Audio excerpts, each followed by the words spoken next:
क्या अधिकारियों को बिना कमीशन दिए कार्य मिल पाएंगे ग्राम सभा में? बिल्कुल बिल्कुल, हमारे यहाँ कोई भ्रष्टाचार की शिकायत नहीं है। अगर इस काम होकर और सिंचाई बढ़िया से होकर जी ये सब सड़ेगा कूड़ा कचरा, वो सरी प्लास्टिक सरी प्लास्टिक नहीं सड़े, नहीं सरी। जिम्मेदार कौन है इसका? अरे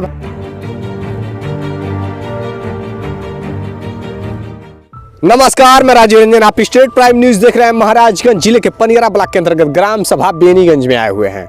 लगातार हर क्षेत्र का हर सर्वे चल रहा है। ऐसे में हमारी उपस्थिति हुई है, आप सभी जानते हैं सरकार उद्देश्य है कि हमारे किसान को सूखे की मार झेलते हैं, तमाम समस्याएं आती हैं, किसानों को हर प्रकार से झेलना पड़ता है। इन दशाओं को देखते हुए अभी जहां पर हम पहुंचे हुए, देखिए सरकार चाहती है कि नहर की साफ सफाई हो, नहर साफ सुथरी हो। इसके लिए चाहे ग्राम पंचायत के द्वारा मनरेगा के मजदूर लगा करके जैसे तैसे ठेकेदारी के द्वारा कार्य होता रहता है। तो ऐसे में जब हम वहाँ पहुँचे हैं तो देखिए ये एक बड़ी नहर है और बड़ी नहर में कूड़े करकट गंदगियों का अंबार लगा हुआ है। इस मुद्दे को लेकर के हम यहाँ पर पहुँचे हुए हैं। यही आइए बातचीत करते हैं। स्वागत है सर आपका स्टेट प्राइम न्यूज में। कैसे हैं आप? हम ग्राम प्रधान हैं जी, ग्राम प्रधान है सर, कि कोई बुराई नहीं है इसमें। हम बात करने जा रहे हैं सर नहरों के लेकर के, नहर के साफ सफाई को लेकर के। जिस प्रकार सर गंदगियाँ लगी हुई हैं, क्या ये अगर यही पानी खेतों में जाता है, किसानों के खेतों में जाता है, क्या वो भूमि उपजाऊ रह सकती है? नहीं ना सर, ये जिम्मेदारी किसकी है? अब ये तो नहर विभाग की है ना। मान लीजिए सफाई लोग करवाए थे और उधर से जब पानी छोड़े हैं, जहाँ जहाँ सफाई नहीं हुआ था वो कचरा आएगा नहीं, कचरा आएगा। हाँ। तो सर इसमें नुकसान किसका है? और भाई जाएगा, किसान का नुकसान होगा। कई सौ करोड़ जो कुछ भी है सरकार हर वर्ष ऐसे खर्च करती है कि नहीं सर? तो पैसा तो सरकार खर्च करती है। क्यों खर्च करती है? उद्देश्य क्या है सर? अरे उद्देश्य तो यही है कि साफ सफाई रहे, अच्छा से जो है काम होकर और सिंचाई बढ़िया से होकर किसी का जो किसान का नुकसान न हो। जी बिल्कुल, इसी के नाते सरकार करती है। लेकिन आज जो स्थिति बनी हुई है सर आपके समक्ष देखने को मिल पा रही है, क्या ये तो कचरा तो लौक रहा है, लेकिन उधर से मुजरी चौराहे से जितना दुकान वाले हैं सब यही जो है कचरा करते हैं, नहर में ही डाल देते हैं, नहर में डाल देते हैं लोग। तो ऐसे में सर या तो पुल के नीचे जाली लगाई जाए, हाँ है ना। अगर नहीं साफ सफाई सही ढंग से हो पाती लगेगा तब भी तो सफाइया तो कराना पड़ेगा। सफाई तो कराना ही पड़ेगा, लेकिन जाली अगर रहेगा, अगर वो भट जाएगा तो कहाँ जाली रहे, पानी निकलेगा। आइए स्थिति यहाँ के देखते हैं। यहाँ देखिए जरा हालत, एक नहर पर नजर डालिए। आइए किसान है, बात करते हैं। क्या नाम है चाचा जी आपका? राम भजन। अच्छा ये बताइए, आज जो आपके यहाँ देखने को मिल पा रहा है पूरा कूड़ा कचरा भरा हुआ है इस नहर में, इसके विषय में आप क्या कहना चाहेंगे? कहा बाबू की हमें न फेंकाई, कहा बाकी हम रोक पाई कचरा वाला पानी आपके खेतों में जाएगा तो आपकी खेती उपजाऊ रहेगी भूमि? नहीं कितना उपज हो पाएगा? जिस प्रकार से गेहूं है, धान गेहूं और तमाम प्रकार की क्या क्या उपजाऊ हो, नुकसान करेगा ना। ये सब सड़ेगा कूड़ा कचरा, प्लास्टिक सरी प्लास्टिक नहीं सड़ी। जिम्मेदार कौन है इसका? अरे भाई ये फेंकते जिम्मेदार और सरकार कह रहे, सरकार तो नहीं कह रही है फेंकने के लिए, लेकिन अगर यहाँ पे लोग जो डाल रहे हैं इसमें कूड़ा कचरा, इसकी साफ सफाई के लिए सरकार पैसे तो देती है। हाँ तो देती है, तो पैसा 2000 और भेजते, वो नहीं आता था। रोक पाई ओके। ये सब सिंचाई विभाग के अधिकारियों कर्मचारियों की लापरवाही है। जिस प्रकार की हालात आप देख पा रहे हैं पीछे, डीजल इंजन चलाने की जरूरत नहीं है, सीधे सीधे आप ये इसी से पानी चला लेते हैं सब किसान इधर, है ना। पानी नहीं आता कहाँ चले पानी आई लाई भाई का नहर में भाई ऊँचा चढ़ी। अच्छा ऊँचे नहीं, कैसे चलाते हैं पानी आप लोग खेतों में? खोल के बम्मा डाल ऊँची पकड़ी हुआ तब चढ़ी। अच्छा फिर इंजन लगाना पड़ता है? हमारे नहीं रहे इंजन नहीं चलाई सब। अच्छा। और ना कुलावा साफ बा और पनिया नहीं जाता, कल जब भाई जौन कहेगा तो साफन का पुलावा लगा हुआ है। हाँ। साफ है, लेकिन स्थिति इस प्रकार से है ना। देखिए ये जिम्मेदारी किस प्रकार से साफ कराएंगे, अधिकारियों की जिम्मेदारी है। सिंचाई विभाग के कर्मचारी अधिकारी समझे किस प्रकार से कार्य कराना है। केवल कार्यालय से बैठ करके रिपोर्ट लगाने से तो नहीं हो जाएगा। ये हालात है, देखिए ये किसानों का नुकसान है ना, हर तरफ से किसानों को ही झेलना पड़ता है। ये हालात है, स्थितियाँ बदलनी चाहिए। अभी हमारी मौजूदगी है ब्लॉक पनियरा और हमारे समक्ष अभी बैठे हुए सर हैं जो कि वर्तमान में ब्लॉक प्रमुख। सर से आइए बातचीत करते हैं। सर स्वागत है आपका स्टेट प्राइम न्यूज में। धन्यवाद। कैसे हैं आप?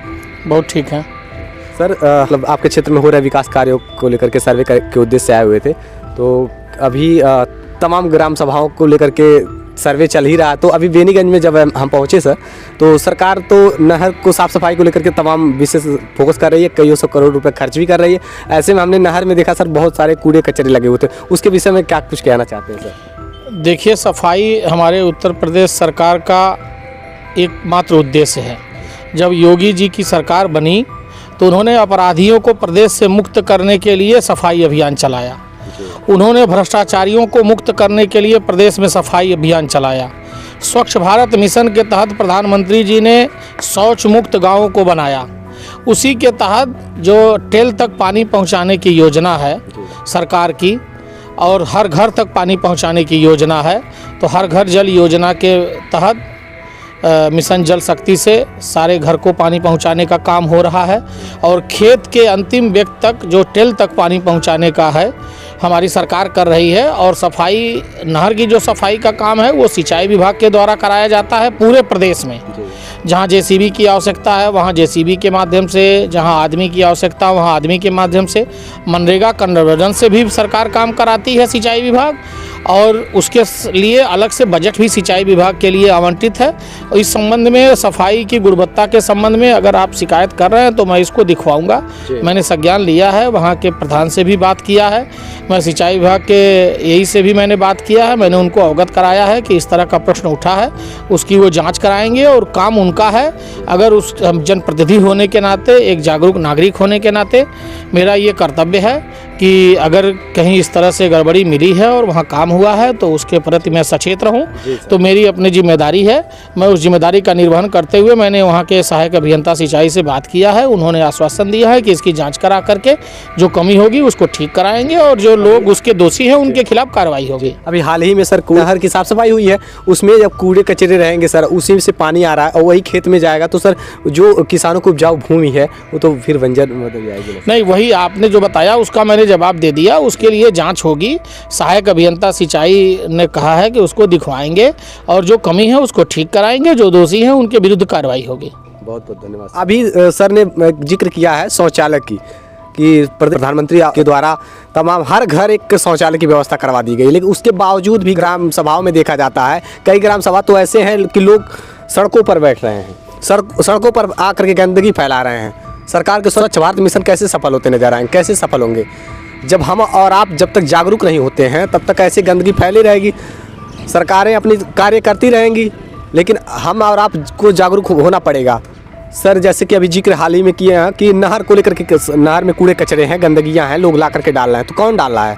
यहाँ जनप्रतिनिधियों के द्वारा तो नहीं किया जा रहा है, ये आम जनता का कार्य है। नहर के किनारे किनारे दुकानें हैं और तो ग्रामीण जो हैं वो जागरूक है नहीं, नहरों में ला करके डाल रहे हैं। उन्हें ये इतना ज्ञात होना चाहिए, आप सबको ज्ञात होना चाहिए कि जब आप कूड़ा कचरा ला करके नहर में डालेंगे तो वही कूड़ा कचरा आपके खेत में आएगा। सिंचाई करेंगे तो कूड़ा कचरा, प्लास्टिक, जो कुछ भी है, फाइबर है, सब आपके खेत में आना है। नुकसान किसका होगा? नुकसान आपका होगा। हालांकि सरकार ने कईयों सौ करोड़ हर वर्ष खर्च कर रही है सरकार साफ़ सफाई पर विशेष फोकस करने के लिए। साफ़ सफाई हो ही रहा है और ऐसे कई जगहों पर छूट जा रहे हैं, कूड़ा कचरा ऐसे ही रह जा रहा है, तो वही एकत्रित होता है फिर खेतों में आता है कि नहीं सर? हाँ बिल्कुल, मैं आपके बात से सहमत हूँ कि देश के हर नागरिक को जागरूक होना चाहिए, स्वच्छता के प्रति उनको जागरूक होना चाहिए। शौचालय सरकार बनाती है उसका उपयोग करना चाहिए, और जो भी सरकार की योजनाएं हैं आप घर बना दें। तमाम जगह ऐसा देखने को मिला है कि जहां शौचालय बना है लोग उसका प्रयोग न करके खुले में जा रहे हैं। इसके लिए हमारे तमाम प्रधानगण जागरूक भी हैं, उन्होंने टोलियां भी बनाई हैं, उसकी निगरानी समिति बनी हुई है, प्रधान लोग उसकी निगरानी कराते हैं। मेरे ब्लॉक के तमाम ग्राम सभाओं में प्रधान लोग निगरानी समिति बना करके सुबह और शाम उसकी निगरानी करती हैं कि खुले में कोई शौच न करे, सड़कों पर कोई शौच न करे, सड़क हमारे स्वच्छ रहें और सारे लोग अपने अपने घर में जो जिनका शौचालय है सारे लोग अपने शौचालय का उपयोग करें। सर जिस प्रकार से ग्राम सभाओं में देखा जाता है, ना ग्राम प्रधान का कोई खास करके मानदेय है, ना आप तो ब्लॉक प्रमुख है सर, आपके लिए भी कोई खास मानदेय नहीं है सरकार के द्वारा, तो ऐसे में सर ग्राम प्रधानों का जो खर्च है और आपके जो खर्च है कैसे मैनेज हो पाते होंगे सर? देखिए, ये जन सेवा का काम है, तो जन सेवा में किसी के आय और मानदेय का सवाल नहीं है। ये जनप्रतिनिधि का कर्तव्य है, वो नौकरी नहीं कर रहे हैं, हम लोग जन सेवा कर रहे हैं। हमारा दायित्व तो जनता के प्रति है। जो सरकार के तरफ से मानदेय तय है उसमें आप वो आय का साधन नहीं है, वो सेवा भाव है। वो भी पैसा आपको जनता की सेवा में ही लगाना है। हम लोगों को जो मानदेय मिलता है हम लोग जनता की सेवा में लगाते हैं। जो आगंतुक आते हैं उनको चाय पिलाते हैं, उनका आवभगत करते हैं, उनके लिए 10 कदम चलना रहता है तो चलते हैं, वो अपने पास से भी चलते हैं। इसके लिए कोई बाध्यता नहीं है। जो लोग जनता की सेवा करना चाहते हैं, अभी आपने भी बताया कि आपका पैर टूटा हुआ है, आपको चोट लगा हुआ है, उसके बावजूद भी आप जनता की सेवा कर रहे हैं, तो इसके लिए आपको न कोई तनख्वाह मिलता है प्रेस की तरफ से। अभी आप रजिस्टर्ड पत्रकार भी नहीं है कि आपको सरकार की तरफ से आपके तनख्वाह मिले आपको, लेकिन आप एक जागरूक नागरिक के हैसियत से आप जनता की सेवा कर रहे हैं। तो आप अगर इस परिस्थिति में बिना तनख्वाह के जनता की सेवा कर रहे हैं, तो जो लोग भी इस बात का बीड़ा उठाए हैं कि हम जनता के बीच में रहेंगे, उनका सेवा करेंगे, तो मानदेय पर्याप्त है या नहीं पर्याप्त है ये कोई बहुत बड़ा विषय नहीं है। सेवा का भाव होना चाहिए, और जो हम लोगों को मिल रहा है हम लोगों को उसमें खुशी है। मांग रहती है सरकार से, सब लोग मांग करते हैं। हमारे ब्लॉक प्रमुख संघ ने भी मांग किया है, प्रधान लोगों ने भी मांग किया है कि हमारा मानदेय बढ़ना चाहिए, ताकि हम जनता का और अधिक से अधिक सेवा कर पाएँ और अधिक से अधिक हम धन उनके ऊपर, उनकी सेवा शुश्रूषा पर, उनकी सुविधाओं पर। एक समस्या सर ग्राम प्रधानों की है। ग्राम प्रधान कार्य तो करा दे रहे हैं, लगातार ग्रामीण क्षेत्रों में जो भी कार्य हो रहे हैं काम तो करा दे रहे हैं सर, उसका खर्च कर रहे हैं, व्यय कर रहे हैं, उसका पैसा नहीं आ पा रहा है समय से सर। 2-2 साल लग जा रहे हैं, 1.5 साल 2 साल बताए। ग्राम प्रधान जो कार्य करा रहे हैं सक्षम ना हो सर, तो ऐसे में तो उनको खेत बाड़ी बेच देना पड़ेगा, सरकार के भरोसे बैठे रहे 2 साल 3 साल। नहीं, देखिए ऐसा है कि जो संसाधन है आपको उसी संसाधन में काम करना है। अगर आपके पास एक जोड़ी कपड़ा है तो आप एक जोड़ी कपड़े में अपना काम चलाएंगे। जो उनके पास राज्य वित्त और केंद्रीय वित्त का पैसा उनके ग्राम पंचायत में उनके खाते में आ रहा है, उसी पर योजना बना करके अब सरकार ने बीपीडीपी योजना शुरू की है। इसमें जो बीपीडीपी स्कीम है उसके तहत जो है आप अपने ग्राम पंचायत की जीपीडीपी बनाएंगे और ग्राम पंचायत की एक कार्य योजना बनाएंगे। उतने पैसे की कार्य योजना बनाएंगे जितना धन सरकार द्वारा प्रति साल आपको आवंटित किया जाता है, उससे अधिक की कार्य योजना आप नहीं बना सकते। और उसी संसाधन के साथ जो पर्याप्त संसाधन है उसी संसाधन में आपको काम करना है। जहाँ तक मनरेगा योजना की बात है, मनरेगा में भुगतान की बात है, अभी हमारे मनरेगा योजना के अंतर्गत एक्ट में परिवर्तन किया गया। शासनादेश में भारत सरकार, उत्तर प्रदेश सरकार ने इसी भुगतान को लेकर परिवर्तन किया है और अभी 2 किस्तों में 37% और एक में 33% पूरे बकाये का, ये 2 किस्तों का भुगतान हो गया। लगभग 35-37% की धनराशि और अवशेष है। मुझे उम्मीद है कि 2-4 महीने में मार्च के पहले वो भी पैसे का भुगतान हो जाएगा। क्योंकि सर मजदूर जब कार्य करेंगे तो उनको जाहिर सी बात है मजदूरी चाहिए ही, क्योंकि गरीब मजदूरों को पैसा 1 से 2 महीने के अंदर उनके खाते में आ जाता है। मजदूरों का कोई बकाया नहीं है। पक्के कार्यों के मटेरियल में थोड़ा बकाया ज़्यादा दिन रहता है, वो कुछ अंश के वजह से राज्य सरकार को अपना अंश भारत सरकार को जमा करना पड़ता है, भारत सरकार उसको देती है, तो इसमें कुछ कोई अनियमितता की बात नहीं है। अकाउंटिंग प्रोसीजर जो है वो लेखा जोखा में कुछ विलम्ब होता है, जिसके वजह से धन आवंटन में विलम्ब होता है और सरकार समय से हमारी सरकार भुगतान कर रही है। लगभग 2.5-3 महीने पहले, 2-2.5 महीने पहले भुगतान हुआ था और उम्मीद है कि इस महीने भी पैसा आने की उम्मीद है। जनवरी के फर्स्ट वीक में पैसा आएगा। सर एक और सवाल है, कुछ ग्राम प्रधानों के द्वारा शिकायत भी थी कि ब्लॉकों पर अधिकारियों के द्वारा कमीशन खोरी की जाती है। नहीं, हमारे यहाँ ऐसा कोई शिकायत नहीं है। आप यहाँ हमारे यहाँ का काम देख लीजिए।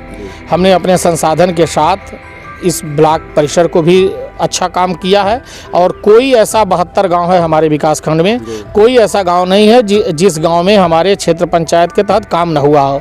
हमारे सारे प्रधान जागरूक हैं, सारे प्रधान लोग भी बहुत मनोयोग के साथ काम कर रहे हैं। सर क्या अधिकारियों को बिना कमीशन दिए कार्य मिल पाएंगे ग्राम सभा में? बिल्कुल बिल्कुल, हमारे यहाँ कोई भ्रष्टाचार की शिकायत नहीं है। अगर इस तरह की कोई शिकायत आप द्वारा या किसी के द्वारा अगर प्रदर्शित किया जाएगा तो जो दोषी होगा उसके खिलाफ कठोर कार्रवाई की जाएगी। बिल्कुल सर, ऐसे में जो ऑनलाइन हाजिरियाँ लगाई जा रही हैं, 150-200 लोगों को दिखाया जाता है, धरातल पर जांच करने पर 40-50 लोगों की संख्या दिखती है सर, तो ऐसे में आप क्या कहना चाहेंगे?